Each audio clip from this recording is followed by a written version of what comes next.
राज्यव्यापी शाळा बंदचा इशारा दिल्यानंतर आज स्वतः जळगावच्या जिल्हाधिकारी कार्यालयाबाहेर या ठिकाणी शिक्षक संघटनेच्या वतीने राज्यातील शिक्षक संघटनेच्या वतीने शाळा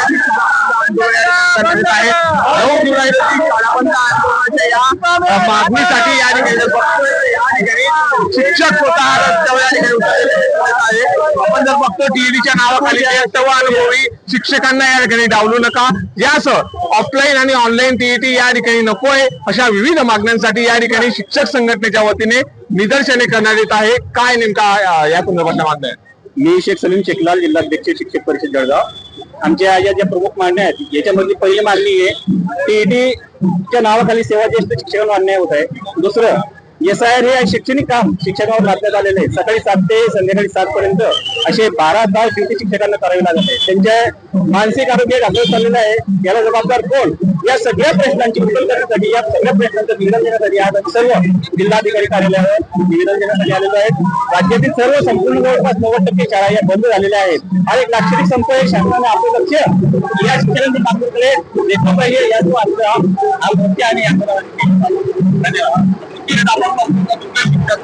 फार प्रमुख मागण्या आहेत आणि आज शाळा बंद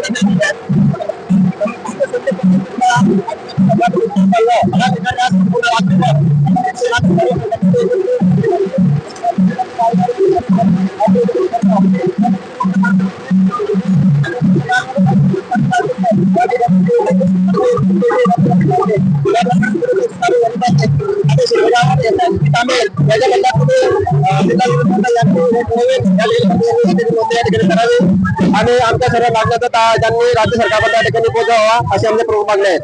पुढचा काय इशारा आपल्या सरकारला एकच इशारा होईल, आता जी दडपशाही चाललेली शिक्षकांवर जे कामं लादले जात आहेत ती कामं जर अन्यथा बंद नाही झाली, आम्ही सर्व यापुढे सर्व जिल्ह्यातील सर्व शिक्षक संघटना, सर्व शिक्षक हे रस्त्यावर उतरतील आणि याला होणारा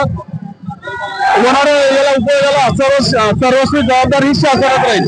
ही आमची यापुढील तीव्र स्वरूपातील रणनीती असणार। निश्चितच या होत्या शिक्षक संघटनेच्या व शिक्षकांच्या प्रतिक्रिया की आमच्या मागण्या जर मान्य नाही झालं तर तीव्र स्वरूपात आंदोलन या ठिकाणी छेडू आणि याला सर्वस्वी या ठिकाणी शासन प्रशासनात जबाबदार राहील। त्यामुळे येणाऱ्या काळात शिक्षकांच्या या मागण्या पूर्ण होतात काही देखील पाहण्याचा महत्वाचा न्यूज लिपिक मराठी जळगाव।